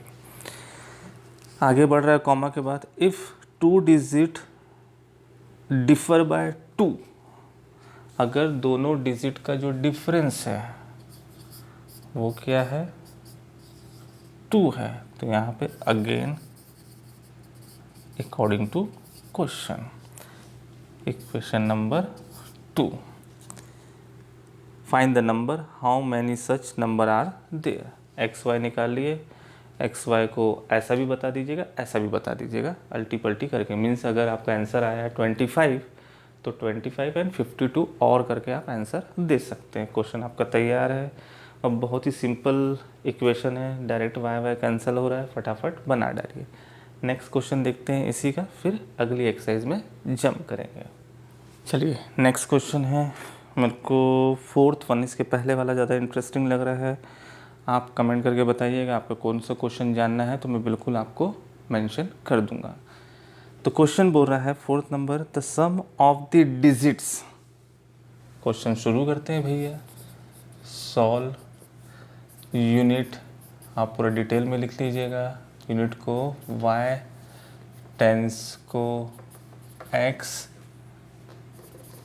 और नंबर को 10x प्लस y। ये लाइन आपको मेंशन करनी ही है, ध्यान रखिएगा। जैसे 2 डिजिट बोले, the sum of the digits of a 2 digit number is 15। तो डिजिट का सम जो इस नंबर से मिलके बने हैं, according to question x plus y is equal to 15। पहली इक्वेशन तैयार है। आगे बोल रहा है, फुल स्टॉप भी है। The number obtain bye reversing the order of digit of the given number exceed the given number by 9। अब इस क्वेश्चन का मतलब समझिए। अगर मैं इस नंबर के डिजिट्स का अगर ऑर्डर चेंज करता हूँ, वही सपोज 25 मैंने 52 बना लिया, अगेन अकॉर्डिंग टू क्वेश्चन मैंने इंटरचेंज किया। आपको पता है y इधर x इधर, 1 और 10 चेंज नहीं होता है। तो 10y प्लस x, ये जो नंबर है ये ओरिजिनल नंबर से, ये हमारा ओरिजिनल नंबर है, तो इन दोनों के बीच का जो डिफरेंस है वो कितना है, 9, डिफर बाय 9। कोई डाउट? देखिए, read it, solve it. Question आपका बनते जा रहा है, पढ़ते जाइए। देखिए, कोई डाउट, कोई confusion? Question read it, solve it, ये पहली लाइन है, मैंने आपको बताया। साथ में मैथमेटिक्स की ग्रामर आपकी चल रही है। तो क्वेश्चन एक बार फिर से, एक 2 डिजिट नंबर है, उसके डिजिट का जो सम है वो 15 है। और अगर मैं डिजिट्स के ऑर्डर को चेंज करता हूँ इस एग्जांपल से, तो जो नंबर है और जो पुराना नंबर है वो दोनों के बीच का जो फ़र्क है वो कितना है, 9 है। क्वेश्चन आपका तैयार है और ये ख़त्म है। तो चलिए, यहाँ पे माइनस है तो ब्रैकेट खोलेंगे, तो ये ठीक है, माइनस अंदर गया, bracket is called multiply. Arrange कर लीजिए, 10y, तो ये हो गया भाई 9y, ये भी हो गया 9x इज इक्वल टू 9। सारे के सारे 9 से कट रहे हैं, y minus x is equal to 9। ये इक्वेशन नंबर सेकेंड। फर्स्ट लिख लीजिए, प्लस को आप आगे पीछे कर सकते हैं, तो y plus x is equal to 15। ये आपकी इक्वेशन फर्स्ट। सामने दिख रहा है x कट रहा है, एलिमिनेशन जिससे बनाना है उससे बनाइए। x y को इस फॉर्मेट में रख दीजिए। तो ये हुआ 2 डिजिट नंबर वाले क्वेश्चन। आगे बढ़ते हैं, नेक्स्ट एक्सरसाइज स्पीड डिस्टेंस या एज वाली, उसको देखते हैं। और आपका लास्ट 1-2 टॉपिक और रहेगा और आपका ये 1 शॉट वीडियो एंड हो जाएगा। टॉपिक में आगे बढ़ने के पहले ये ज़रूर बोलना चाहूँगा, इतनी लंबी वीडियो है, ये है वो है, ऐसा दिमाग में कुछ मत रखिए। ब्रेक करके आप आराम से हर मेथड को समझिए। और ख़ास कर मैं हर टॉपिक को जब भी स्टार्ट कर रहा हूँ तो मैं उसके जो इनिशियल पॉइंट बता रहा हूँ। जैसे मैंने 2 डिजिट में ये लाइन जो बताई थी, यूनिट, टेंस और ये नंबर, इस पॉइंट्स को आपको पकड़ के रखिए। और कैलकुलेशन तो ऑब्वियसली मैं ये मान के चल रहा हूँ कि आपकी स्ट्रॉन्ग है ही है, फिर आपको कोई नहीं रोक सकता। आपका टॉपिक ये जितना आपको लग रहा है कि 1 घंटे से ज़्यादा की वीडियो है, नहीं। दिमाग में छोटे छोटे पॉइंट को पकड़ के रखिए, हर चीज़, हर मुश्किल आसान होते चले जाएगी। डरने और घबराने वाली कोई बात नहीं है। लोग 3-3 घंटे 5-5 घंटे पढ़ाई करते हैं, ये तो 1-1.25 घंटे 1.5 घंटे की वीडियो है। चलिए नेक्स्ट ओपन टॉपिक देखते हैं। तो नेक्स्ट टॉपिक है बच्चों आप लोगों का स्पीड डिस्टेंस वाला। इसमें मैं अपना एक फेवरेट क्वेश्चन जो मुझे बताने में काफ़ी अच्छा लगता है और थोड़ा सा लेवल इसका अच्छा है, वो है एग्जाम्पल फर्स्ट। एक्सरसाइज के पहले क्वेश्चन पढ़ रहा हूँ मैं। Point A and B are 90 kilometre apart from each other on a highway. पहली लाइन में कुछ नहीं है, चाहे तो आप ड्राइंग बना सकते हैं। क्वेश्चन शुरू कर रहा हूँ मैं। ए और बी, इन दोनों के बीच का इसने डिस्टेंस दे दिया 90 किलोमीटर। एक पॉइंट है, कोई मान लीजिए स्टेशन है, जो भी है, इन दोनों के बीच की जो डिस्टेंस है वो 90 किलोमीटर है। A car start from A, एक कार यहाँ से स्टार्ट होती है। A car start from B, एक कार यहाँ से इस पॉइंट से स्टार्ट होती है। एट द सेम टाइम, एक ही टाइम पे, मान लो ये 12 बजे शुरू हुई, वो भी 12 बजे स्टार्ट हुई। They go in the same direction, they meet in 9 hours. दोनों चलते हैं और एक ही डायरेक्शन में चलते हैं, मीन्स ये गाड़ी भी चली आपकी, सपोज़ कोई पॉइंट यहाँ मान लेते हैं सी, ये 9 घंटे तक के गाड़ी चली, ये भाई साहब भी यहाँ से यहाँ तक चले, ये भी 9 घंटे चले और दोनों इस पॉइंट पे आके मिले। क्लियर? अब यहाँ पे ड्राइंग को देख के आप समझिए, ये 90 किलोमीटर चला, उसके बाद ये जो भी डिस्टेंस होगी उतना चला तो 9 घंटे में वो पहुँच गया। बी यहाँ से यहाँ 90 तो चला ही नहीं, उतना पहुँचने में उसको 9 घंटे लग गए। क्लियर है? तो यहाँ से क्या समझ में आता है कि टाइम ड्यूरेशन से कि इस ए जो है, ए पे जो गाड़ी खड़ी है उस गाड़ी की स्पीड जो है वो बी पे जो गाड़ी खड़ी उससे ज़्यादा है। तो लेट कहानी शुरू होगी, स्पीड ऑफ अ कार ए। ठीक, इसकी मैं मान लेता हूँ x kilometre per hour, unit का बड़ा ज़रूरी है ध्यान देना, और कार B की जो स्पीड है वो है y किलोमीटर पर आवर। आपको पुराना एक फॉर्मूला याद है, speed is equal to distance upon time. चलिए इसके हिसाब से अपन पुटअप करते हैं। हमारे पास दोनों गाड़ियों की स्पीड है और दोनों गाड़ियों का टाइम है, तो डिस्टेंस यहाँ से निकल जाएगा स्पीड इनटू टाइम। क्लियर? तो ए ने कितनी डिस्टेंस कवर की और बी ने कितनी डिस्टेंस कवर की वो हम देख लेते हैं। तो distance cover by car A. Clear? Formula right hand side में मेंशन कर लीजिए। तो स्पीड इनटू टाइम, तो 9 इंटू एक्स। अब ये क्या है? Distance which is in kilometre, distance cover by car B, ये भी डिस्टेंस, तो इसलिए यूनिट होगी किलोमीटर। अब एक चीज़ जो बड़ी ही मज़ेदार चीज़ है, इस पूरी डिस्टेंस को अगर मैं माइनस कर दूं तो बचा क्या? 90 किलोमीटर। और ऑब्वियसली से कार ए जो है वो ज़्यादा चली है, इसमें भी ऐसा नहीं कि किस में से किसको माइनस करें। Now we can say 9x minus 9y is equal to 90। सोच के देखिए, इस पूरी डिस्टेंस में इस डिस्टेंस को माइनस किया तो कितना बचा? 90। किलोमीटर किलोमीटर किलोमीटर, सारी यूनिट सारी इक्वेशन एक ही पॉइंट ऑफ व्यू को पॉइंट कर रही है। यहाँ पे ध्यान दीजिए, सब कट रहे हैं, तो x minus y is equal to 10। ये आपकी प्रॉपर इक्वेशन आ गई। आगे बढ़ते हैं। अब क्वेश्चन क्या बोल रहा है?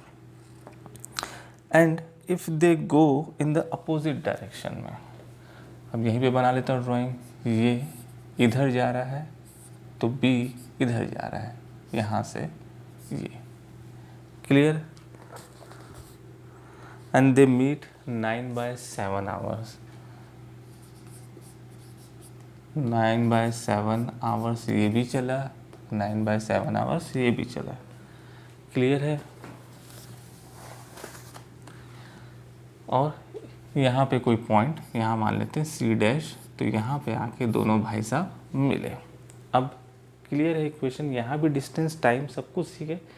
ये डिस्टेंस और ये डिस्टेंस, स्पीड एक ही कार की ज़्यादा है, पर दोनों जितना भी चले, मान लो 90 में से इसकी स्पीड तो धीरे ही है, ये 70 चला, ये 20 चला, टाइम इतना ही लगा। क्लियर? लेकिन 70 प्लस 20 कितना हुआ? 90। तो इक्वेशन आपकी ये हो गई। सेकेंड केस यहाँ पे डाल देते हैं। Again according to question, in same opposite direction, in opposite direction, यहाँ पे आप लिख दीजिए according to question same direction. Clear? तो ये आ गया। तो यहाँ पे कितना है अपना? 9/7x plus 9/7y is equal to 90। देखिए यहाँ पे दोनों एक दूसरे से सब्ट्रैक्ट हो रहे हैं, यहाँ पे प्लस हो रहे हैं। तो फिर से ये 9 9 9 कैंसिल हुआ, तो यहाँ पे बचा 10, 7 कॉमन, 7 इधर गया, तो ये x plus y is equal to 7 यहाँ पे जाके हो गया 70। सेकंड इक्वेशन भी आपकी तैयार है, फर्स्ट ये, सेकंड ये भी सिंपल है। मेथड जो लगाना है वो लगा के आप सॉल्व कर लीजिए। अब एक इसमें अपस्ट्रीम डाउन स्ट्रीम देख लेते हैं, ताकि आपने जो क्वेश्चन बनाने का जो पैटर्न सीखा है वो क्वेश्चन भी आपको अच्छे से क्लियर हो जाए। हाँ जी बच्चों, next question upstream down stream वाला क्वेश्चन है, इसके भी आने के काफ़ी चांसेस रहते हैं। ये मैं एक्सरसाइज से उठा रहा हूँ, आपकी नेक्स्ट एक्सरसाइज बुक में यहाँ पे 3.10 है, आप अपने बुक से मैच कर लीजिएगा। और क्वेश्चन है आपका 12 नंबर, सेम ये भी एनसीईआरटी का ही मैं ले रहा हूँ, ऋतु वाला क्वेश्चन है, ध्यान दीजिएगा। क्वेश्चन क्या बोल रहा है, Ritu can row downstream 20 kilometre in 2 hours. चलिए भैया, सबसे पहले अब ये क्वेश्चन तो आपने पढ़ लिया, अपस्ट्रीम डाउन स्ट्रीम की एक छोटी सी और थ्योरी। यहाँ पे आपको 2 स्पीड माननी पड़ेगी। Let speed of a boat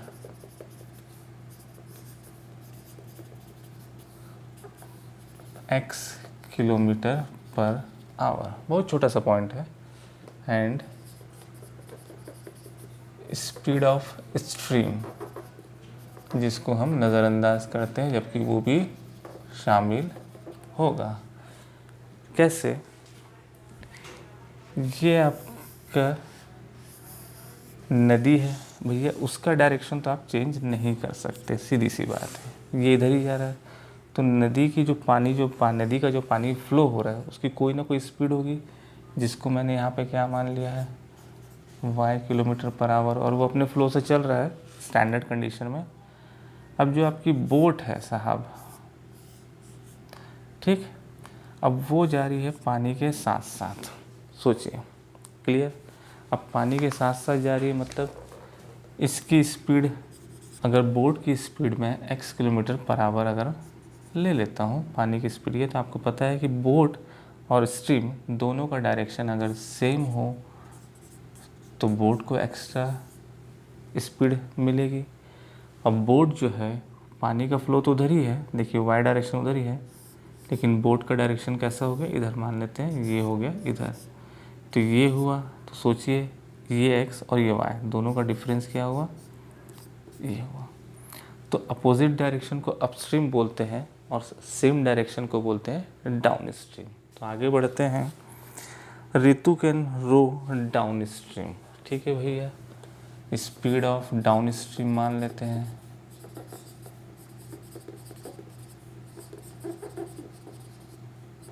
तो ये हो गया x प्लस वाई, यहीं पे मान लेते हैं अपस्ट्रीम, ताकि कोई कंफ्यूजन ही ना रहे। ये स्पीड है kilometre per hour, kilometre per hour, clear. तो 20 kilometre in 2 hours and upstream 4 kilometre in 2 hours, ठीक है भैया। डाउन स्ट्रीम में गाड़ी हमारी चली है, तो टाइम हो गया यहाँ पे 2 आवर्स, यहाँ पे t1 मान लेते हैं, यहाँ पे t2, हालांकि दोनों सेम है लेकिन फिर भी ये भी हो गया। तो ये फर्स्ट केस आपका, इससे बनेगी आपकी पहली इक्वेशन, ठीक है भैया। बेसिक फार्मूला आपको पता है, speed is equal to distance upon time. तो बेसिक फार्मूला आप लोगों को पता है, speed is equal to distance upon time. यहाँ पे सारी वैल्यू को पुट करो और अरेंज करके सॉल्व कर देते हैं। तो नाउ स्पीड, कौन सा केस अपन देख रहे हैं, downstream, x plus y, ये आ गई आपकी स्पीड। कितना चला है भैया, यहाँ पे किलोमीटर हमने मेंशन नहीं किया है, किलोमीटर है यहाँ पे 20 किलोमीटर जाने में और 4 किलोमीटर आने में, 20 किलोमीटर जाने में और यहाँ पे 4 किलोमीटर वापस आने में। चलिए, तो यहाँ पे डिस्टेंस हमारी कितनी हो गई भैया, 20। कितना टाइम लग रहा है, 2 घंटे।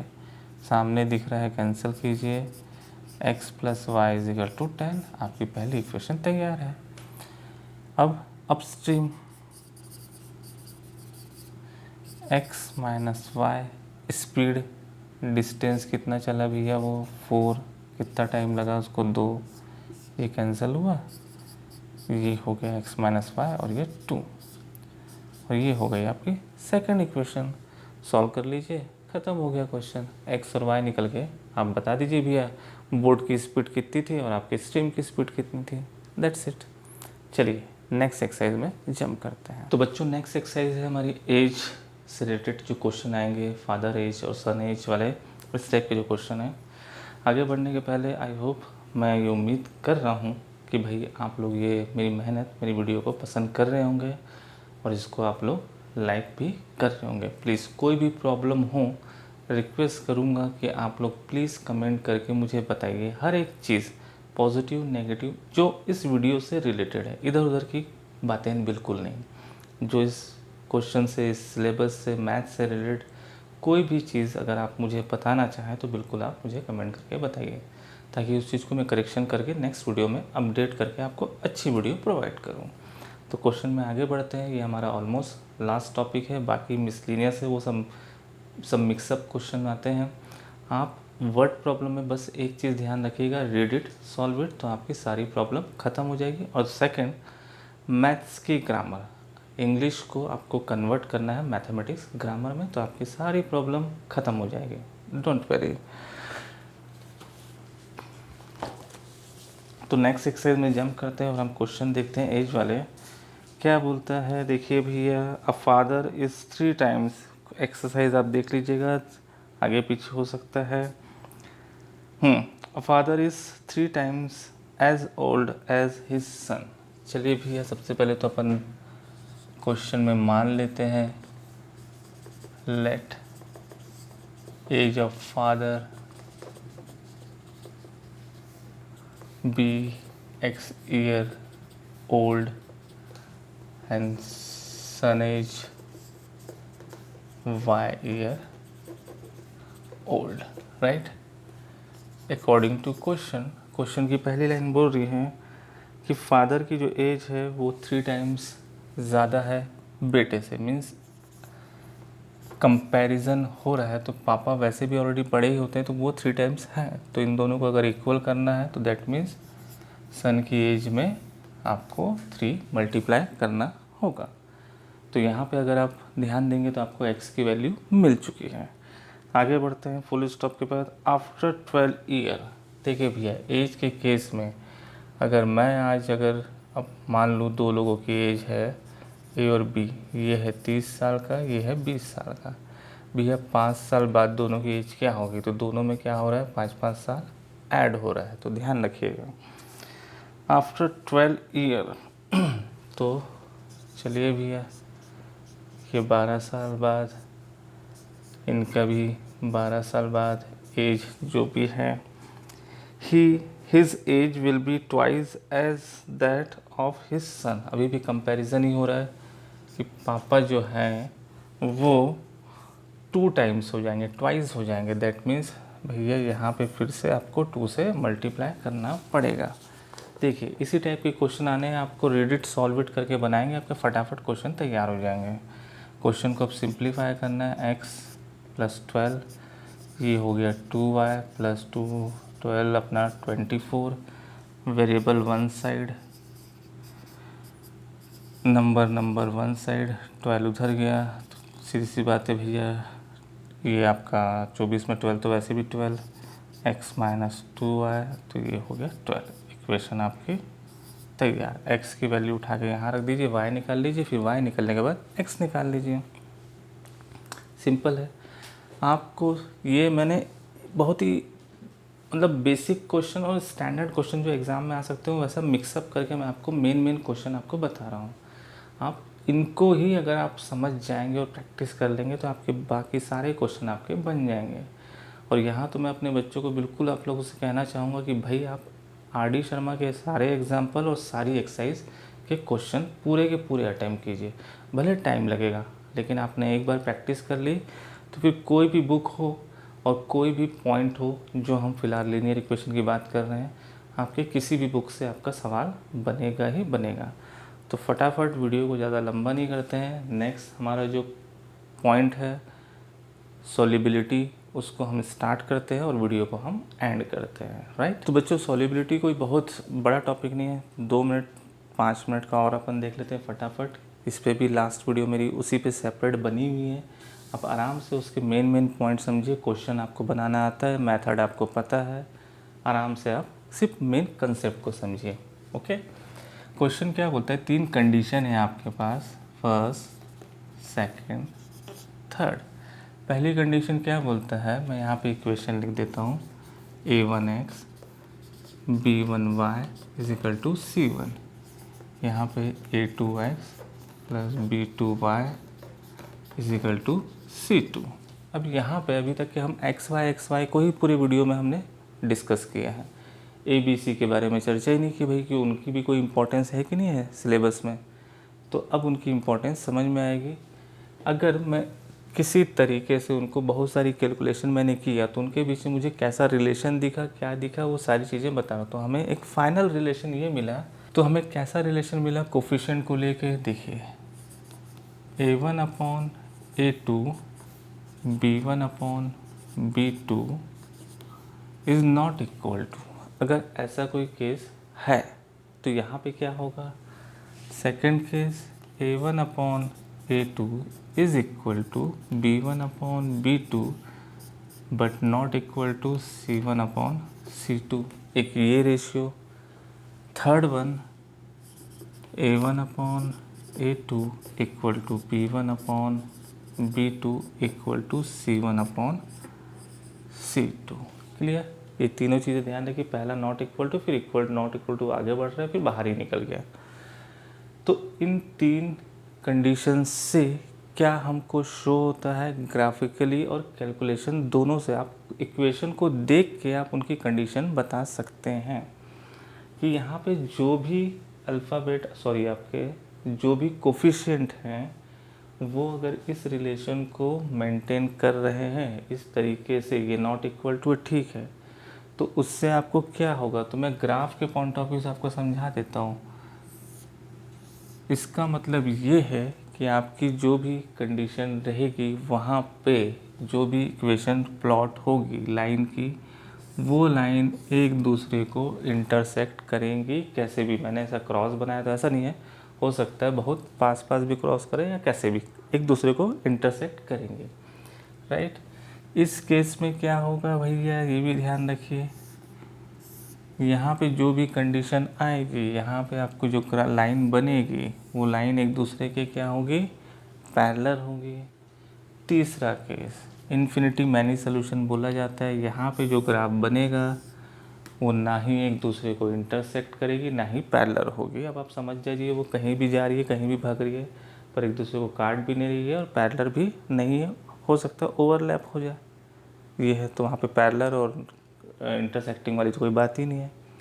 तो इन तीनों केसेस को बुक में एक स्टैंडर्ड नाम दिया गया है, वो नाम मैं आपको बता देता हूँ। जैसे लास्ट वाले का नाम है infinity many solution,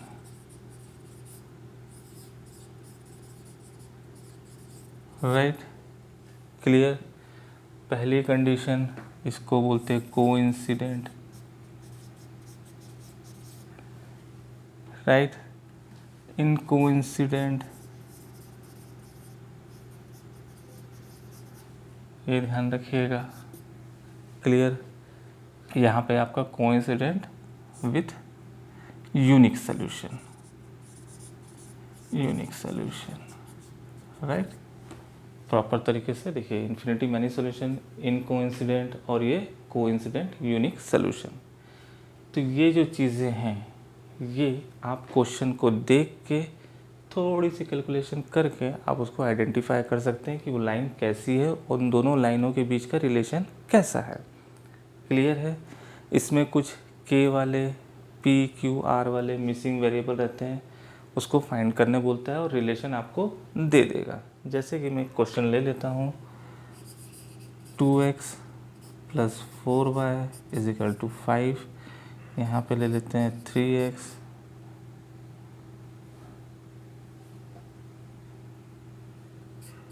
12y is equal to, इसको ले लेते हैं 7। क्लियर है। अब ये क्वेश्चन है, मैंने नहीं पता, रैंडमली मैंने एक क्वेश्चन लिख लिया, देख लेते हैं किस टाइप का रिलेशन है। तो ये हो गया 2/3 इक्वल टू 4/12, तो ये इक्वल दिख रहा है, नॉट इक्वल टू 5/7। देखिए कि 4 1 और 4 3 12। क्लियर। नहीं, तो यहाँ पे 2/3 ना, ये तीनों ही मतलब यहीं पे ये दोनों नॉट इक्वल टू हो गए हैं, इसको यहाँ जाने की ज़रूरत ही नहीं है। तो ये 2/3 और ये 1/3 ये हो गया। तो यहाँ पे ये जो इक्वेशन है इसको आप प्लॉट करके देखिए होमवर्क के पॉइंट ऑफ व्यू से, तो ये जो लाइन है ये एक दूसरे को इंटरसेक्ट डेफिनेटली करेगी। अब यहाँ पे मैं एक काम करता हूँ, जैसा क्वेश्चन आने वाला है, किसी भी एक नंबर को हटा के आप उसकी जगह एक वेरिएबल डाल दीजिए और रिलेशन क्वेश्चन में देगा कि ये क्या है, कोइंसिडेंट है विथ यूनिक सोल्यूशन। तो फाइंड द वैल्यू ऑफ के, तो यहाँ पे लगा देता हूँ मैं के। आपको यही काम करना है। तो 2/3 रिजल्ट पहले ही दे दिया है, कोइंसिडेंट है, तो नॉट इक्वल टू k/12। अब इतना तो क्वेश्चन आप सॉल्व कर ही सकते हैं। तो ये 3 4 और 4 2 8, तो k की वैल्यू क्या आ गई। पर हाँ, रिलेशन को डिस्टर्ब मत कीजिएगा, ये नॉट इक्वल टू ही रहेगा। तो प्यारे बच्चों, यहाँ पे आपका लीनियर इक्वेशन का 1 शॉट वीडियो एंड होता है। प्लीज़ मैं सारी वीडियो की लिंक इस वीडियो में प्रोवाइड करने वाला हूँ। जो भी टॉपिक में आपको ज़रा से भी प्रॉब्लम हो, आप प्लीज़ उस वीडियो को जाके देखिए। कोई बहुत बड़ी वीडियो नहीं है, नॉर्मली 1-1.5 घंटे की वीडियो अच्छी बनती है। तो प्लीज़ इस वीडियो का आप लाभ उठाइए, ताकि मैंने जो ये मेहनत की है आप लोगों के लिए इस वीडियो को बनाने के लिए, वो मेरी सक्सेसफुल हो जाए। तो जाते जाते मैं ये कहना चाहूँगा कि प्लीज़ ये वीडियो को प्लीज़ लाइक कीजिए, ज़्यादा से ज़्यादा अपने दोस्तों से शेयर कीजिए और मेरे इस चैनल को प्लीज़ सब्सक्राइब कीजिए। Thank you very much.